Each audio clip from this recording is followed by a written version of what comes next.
Hey guys, what's up? Murder of Birds here. Welcome back to the channel. We have finally arrived at the finale of season 1 of Beastars with episode 12.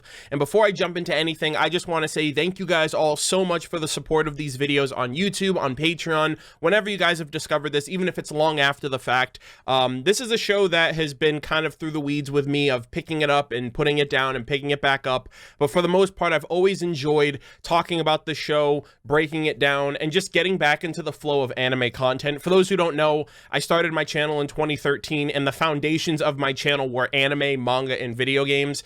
It's been so long since I've sat down to watch an anime, reading subtitles, breaking down the story, understanding the characters and the plot of a new story, something like Beastars that I've never really watched before. Along with Ruby and Red versus Blue, I definitely want anime to kind of become more of a factor of content that people can look forward to, because there's a lot of anime that I haven't watched over the years, and Beastars was great. I definitely want to get into season 2 at some point, but especially with finishing off season 1, I want to give it a little bit of a break to kind of reflect, marinate, and then kind of like pick up season 2 at an appropriate time. But regardless of that, I really hope you guys have enjoyed the reactions, the discussions, and everything else in between with this series so far, and I'm very excited to see how it ends. So the last episode had a lot of everything. It had action, plot progression, there was some spicy moments in between there towards the end, and it's kind of left us off to the point where Rui's kind of MIA. We're probably going to see him a bit towards the end of the episode. The situation at school is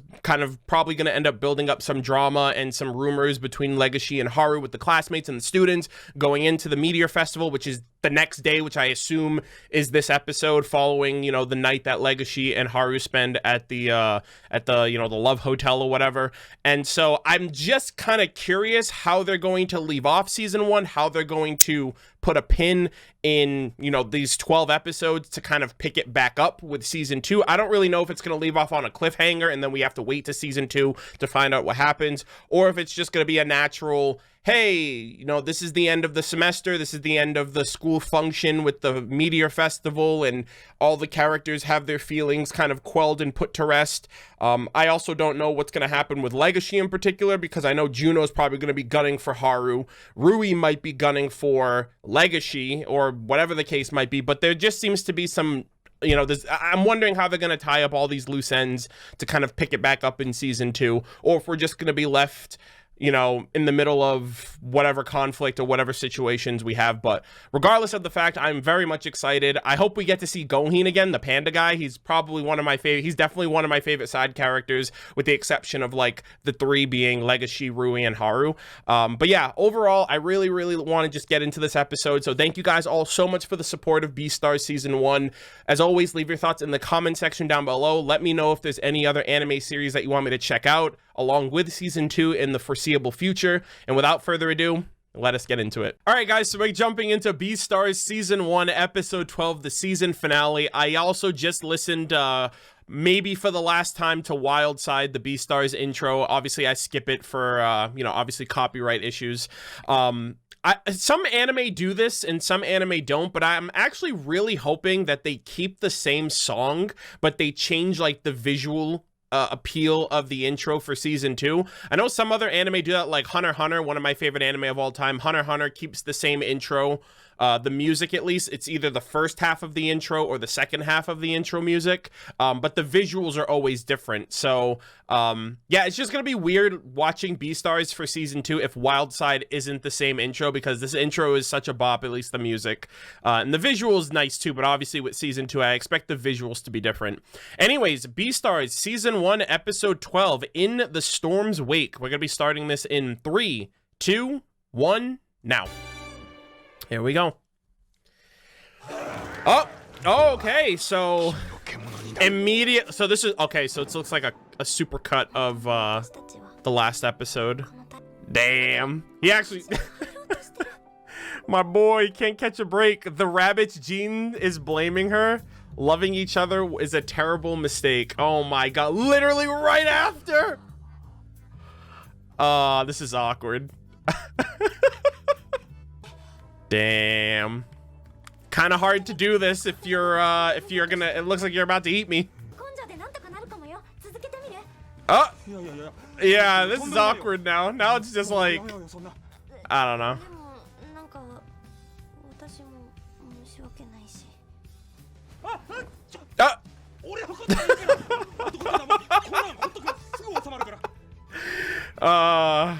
I feel him. I feel you though. Ah, look at these two. I love how his blood-soaked t-shirt's on the bed. Oh, okay. Thank you, Haru. I was just saying, like, it's so weird that that's on the bed still.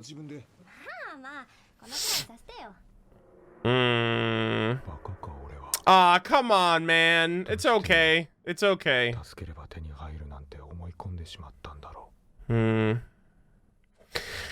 Gotta take baby steps, my guy. Hey, well, things still ended off pretty well. Oh my god, that dynamic. Oh man, she's just big chilling and he's just like fetal position. Aww.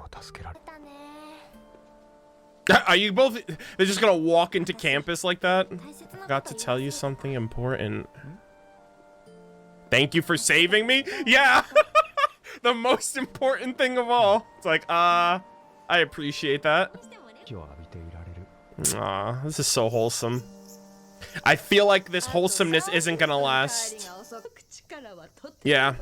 We beat up some lying gang.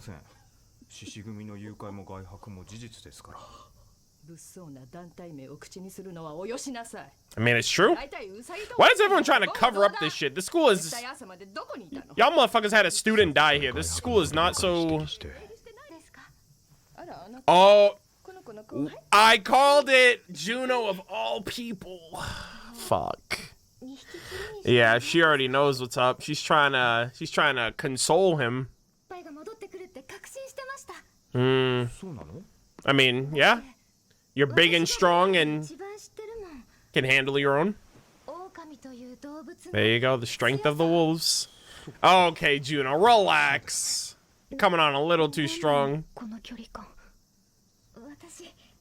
He's not into you, I'm sorry.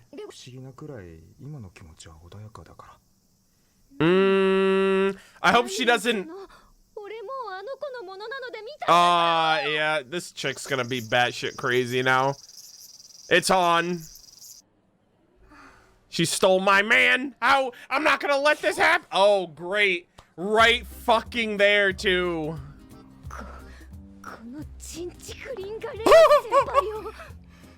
Please be careful, Haru. It's like that meme. That's like the meme. Oh my god. I've seen a meme like that. That's so good. I don't know if that's based on this. Oh god. Haru, I wouldn't do that. Don't do that, please. You are fucking with the wrong one. She's your prey as well. Or predator. Oh, wow. Damn. I thought you were like smelling her like, oh, you could be a tasty snack. Oh yeah, Rui just freaking AWOL'd it. Man's on the dark side now. Holy shit. Yeah, this man's just freaking vigilante. And he got like embarrassed in front of everyone, in front of Legacy. Oh god.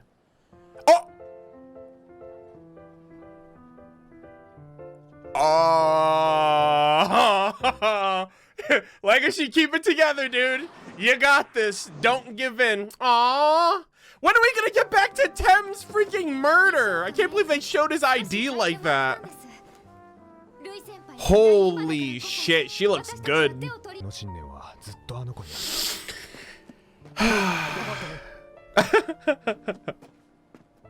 Good luck. I'm gonna go do something else.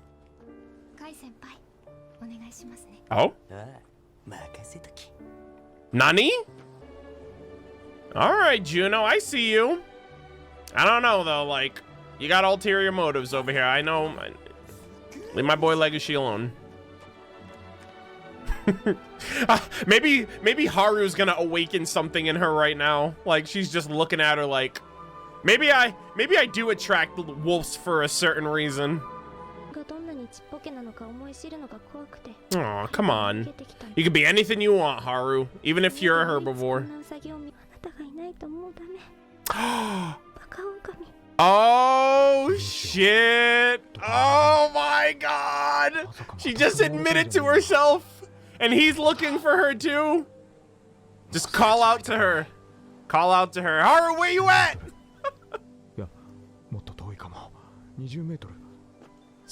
Oh, damn, he's catching that scent. Oh! Oh! It's right in front of you, dude. Wow. What a great finale, I guess. Come on! Juno, don't ruin this! We're on the cusp. Oh, Kai, you fucking asshole. Right in front of everybody.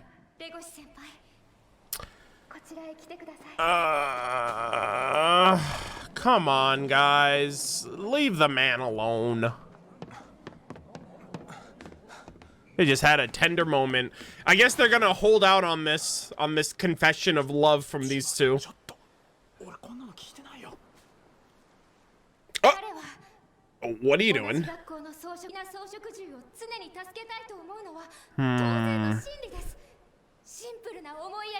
Oh, she's making a political move right now.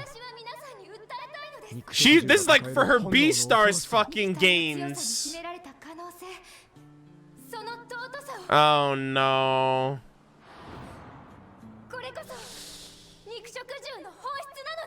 That's not. She basically used Legacy's like want to save her to push the advances for predators, for carnivores.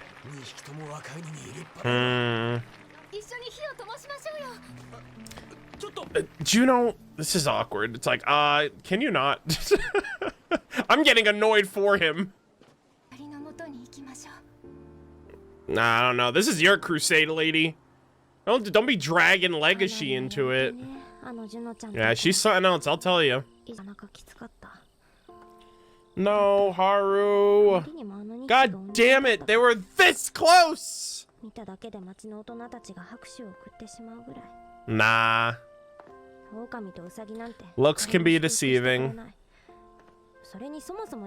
That's another thing too, people would be more willing to bless two wolves than a wolf and a rabbit. Oh. Oh no. She's mad at you. Yeah.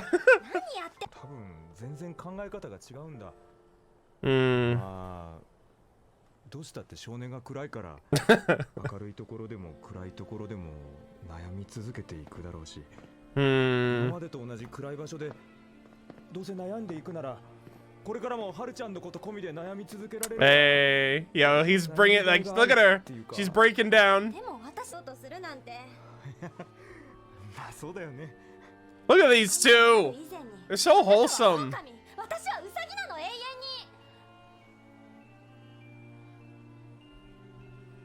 Don't say no, Haru. Oh dear. That's right, he did say Haru's my prey. I mean, prey could mean something different.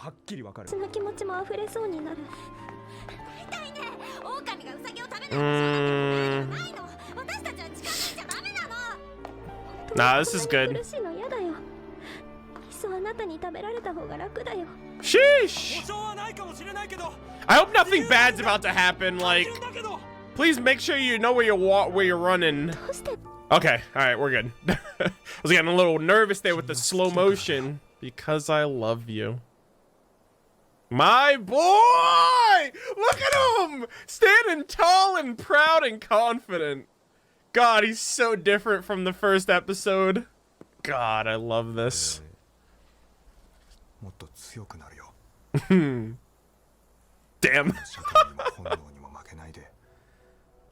This is great.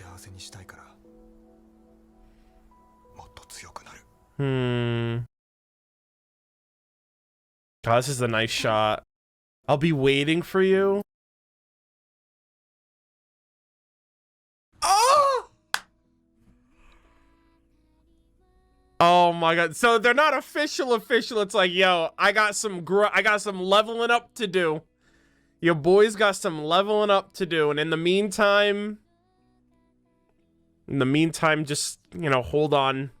Feelings got across, though. She's waiting for him. He's gonna get better. I don't know what the fuck Rui's doing. Flower shop, be back soon. Terryton! Oh my God. So, I like how at the very least I guess the whole purpose of season 1 was to establish these two characters and their feelings for each other. And it felt natural over the 12 episodes. Can we please get back to 10, please? Like... sheesh! Oh my gosh. So yeah, I gotta get my eggs ready for Legacy. Bill. Yeah, yo, Rui the Red missing. Yo, this man just went underground. And that's just the summer. Holy shit. I didn't eat watermelon. Hey, you took a bite out of crime from those freaking lions, though. Let's go. What a great first season. What a great first season, man. Oh! What the hell? What the hell is that? Hello? There you are. We've been looking for you. Let's go. Who?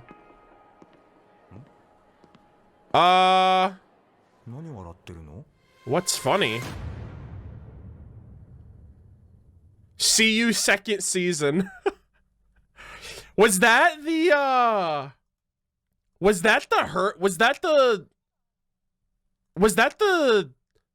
carnivore that killed Tem? And like Legacy's greeting him, talking to him like, oh yeah, that's just another one of our classmates. Have we seen who that person is yet? You know what I mean? Like he greeted him like he knew him, but Legacy knows a bunch of characters. I don't think it's Bill at this point. That was fantastic. That was a great end, a great wrap up, a natural wrap up to season 1. One that leaves me very intrigued to see how season 2 kicks off. Rui is missing, so he's just gone fucking AWOL. He's like, yo, I'm the new underground king now that the Shishigumi gang isn't around.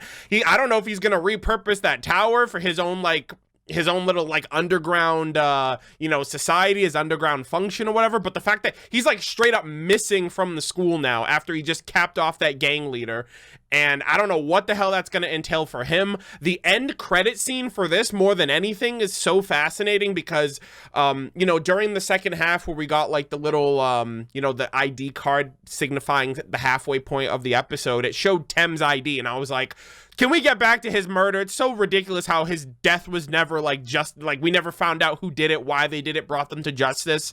And then at the end credit scene there, we saw Else at Tem's like memorial site for the, you know, in the school. And then we got a scene in the bathroom where we heard like the growling of someone. We saw, you know, these like these caplets, like these pill caplets or whatever, and like some tissue or whatever. And I don't know what the significance of this is. And then it shows Legacy from the perspective of this person, and Legacy greets them like, hey, we've been looking for you, let's go. And then he's like, oh, what's so funny? So I wonder if, so like that tells me that Legacy knows who the murderer is. My question is, have we seen them before? Because up to this point, you know, I've speculated, I'm like, okay, I don't know if it's Bill. It almost seems too on the head to be him, but I don't think it would be someone that's like always in our face constantly. I think it would be someone that either A, they've showed very little, or B, they haven't showed us at all, so that way their reveal in season 2 can actually be like somewhat interesting if that is what they're going to be focusing on. And I think it is, just because like the murder is kind of what started the entire scene. That was the first scene that we saw in the first episode, and it kind of like dwindled out after the second episode, right after the drama club, you know, after the drama club play. So for the most part, I'm very interested to kind of see that aspect of things move forward with whoever this murderer is, bringing, you know, doing justice for Tem at this point, how that's going to tie in with Legacy, how that's going to tie in with Rui, whatever the hell he's doing.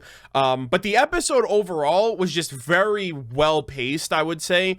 It's kind of crazy to think about, but like, after watching it, I was like, wow, it really took 12 episodes for them to say for Legacy to say I love you. But in reality, I actually think the pacing of that and the fact that this, you know, it's over 12 episodes, but I think a significant amount of time has passed in show, right? Like, I think maybe like even a whole school year or a whole school semester, because it's already the summertime for them.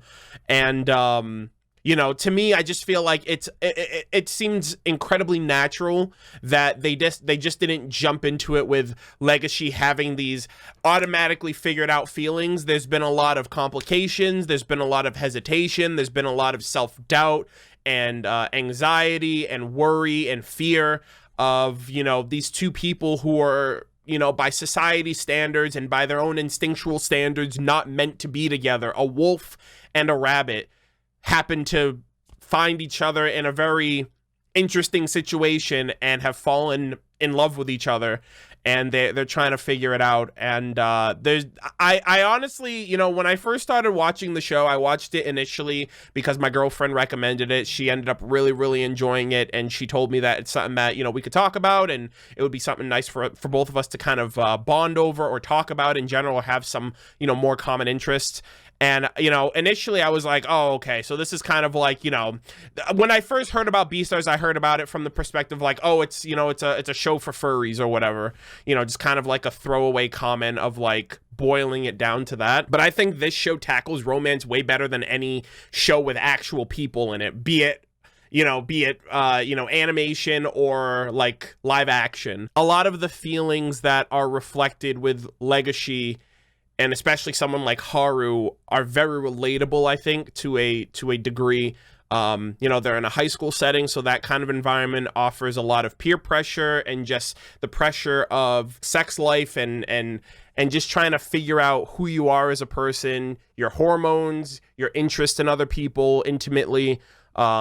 And I don't know, I kind of felt like transported back to like my younger self. You know, I was like rooting for Legacy. I saw a bit of myself in Legacy, and the fact that he was very timid and shy and very not confident in himself. And that was literally me to a T in high school. Thankfully, I kind of grew out of that as I got older. But the fact of the matter is just, it seems like a very natural, realistic approach to teenagers being in love, reciprocating feelings. And there's a bunch of other crazy shit in there, right? Like freaking gang affiliations, school murders. You got the love triangle, which then becomes a love square, which then becomes a love pentagon with a bunch of different people, like Mr. Steal Your Girl, like, oh, you're cheating on you two are hooking up, my boyfriend broke up with me for this other girl, like high school drama nonsense. I just really enjoyed the ride so far. And it seems like, you know, especially with the last couple of episodes, it's not just going to be all high school mumbo jumbo drama. It seems like things are going to be taking a bit more of a serious approach. Juno was another one too. Like Juno and Haru's conflict in this episode kind of reminds me a lot of how like girls used to be jealous of each other, be overprotective of people that they were interested in and stuff like that. So it's just high school drama refined to a degree, and I think they did a really good job. She's super smart, right? She used the situation that Legacy did of going after Haru because he cares for her, and she used that as a way of kind of emphasizing that, you know, this is carnivores' true nature. We're not bloodthirsty killers and murderers who are just out here looking for some meat. We actually have the potential to be beneficial to all life. And probably my favorite part of all of this actually is the fact that at the end of it all, you know, the entire thing that I think most people were looking forward to is Legacy getting the girl. Not necessarily sleeping with her, but at the very least confessing his feelings, letting them be known. And surprisingly enough, over time, Haru realized that she couldn't live without him, and she realized that she had, you know, surprisingly fallen in love with him as well. I think the number one thing that was established in this season that was delivered on was just getting the message across and getting their feelings across to one another. And I think that obviously that was nailed at the very end there. That one shot with Legacy and Haru, like he's telling her, like, I want to be stronger. I want to be able to be strong to make you happy, but I also want to be stronger so I don't get broken down by society or by my own instincts. I want to be stronger for you. I want to be stronger for me. I want to be stronger for the world. And she says, I'll wait for you. I mentioned this in a video for Ruby, you know, with Ren and Nora, like the Renora shipping couple, and how that avenue of like decision making when it comes to relationships is so under-delivered and so underrepresented, because I feel like most people are just too afraid to like not be willing to give someone, like, reciprocate their feelings to someone, but then also not just jump into a relationship. The fact that you can say, I'll be waiting for you, basically says that I'm already yours, but I'm yours when you're ready. That does something to me on a whole new level that I just don't really think is emphasized enough. I think 9 times out of 10, any type of romantic or like any type of, maybe it's just because I'm not into like the romance genre. Maybe if I was more involved in those kind of genres, it would be more apparent. But I just really appreciate knowing that you have feelings for each other, and rather than just be like, oh, well, we can't get together, well, I guess it's never meant to be, you can easily establish like we're both meant for each other, just not right now. So you put those plans on hold and you focus on yourself. They did that in Ruby. I thought that was very well done. It was very natural. It was very grounded, and they did it again here. And I feel like here might be a little bit more appropriate because they're literally just fucking high school kids. So, you know, they're not in their adult life yet. They're literally still like, you know, probably like teenagers, right? They're like freshmen and sophomores and seniors and shit. So they're barely adults at this point. But yeah, I don't know. It's just something about that dynamic that it just warms my heart to know that people can love each other without being ready to commit to them just yet. And the other person, rather than just want to have those experiences and those moments immediately, regardless who it's with, they'd rather save that for the person that has, you know, proven themselves and won them over when the time is right. And so I just wanted to kind of shout that part out because I really appreciated that. But overall, yeah, season 1 was great. I really, really loved season 1 of Beastars. Every episode delivered something that I felt was really great for conversation, for talking about, to kind of see how the next episode progresses. Season 2, have no fucking clue what it's gonna entail. I feel like it's gonna go beyond Cherryton High School now. You know, Legacy's claiming that he wants to be stronger. Society is kind of like, now it's like the school situation is fine. Now we got to deal with the bigger picture. Now we got to deal with society, the people out on the streets, the people out in the city, you know, and all of these influences that are holding down, you know, carnivores or herbivores or whatever the case. Rui is MIA, so I feel like he's gonna be kind of like an anti-hero, vigilante type character at this point. You know, the title of Beastars is still up in the air for, I don't know if it's up in the, I don't know if Rui can still attain that, if he's like missing from school. We have this killer on the loose, and I feel like that's going to be the focus for season 2, which means if the murder mystery aspect is coming back, then I feel like that means, you know, the stakes are going to get higher. I hope Gohin comes back for that shit too. And if Legacy's trying to get stronger, then he's going to have to fight against stronger people in order to reach that level as well. But overall, I greatly appreciated this episode. I greatly appreciated this anime. It's been a long time coming for me personally, watching anime for the first time in many, many years. And I'm happy to say that I finished my first anime in a very, very long time. And I hope you guys enjoyed the content. I hope you guys enjoyed the reactions, the discussions, all of my, you know, opinions on the show so far. I appreciate the support that you guys have shown these on YouTube, especially, and on Patreon. And like I said, I definitely want to get into season 2. Might take a little bit of a break to kind of focus on other shows, but season 2 is definitely something that I am going to make sure that I maintain and follow through on in the future. So if you guys want to check that out, let me know about that in the comment section. Let me know any other recommendations for anime that you guys want to check out, or that you guys want me to check out, I should say, and I'll definitely check those out as well. But thank you guys all so much. As always, leave your thoughts in the comment section down below. Thank you so much for watching my Beastars reactions, and I hope to see you guys all in the next one. Take care.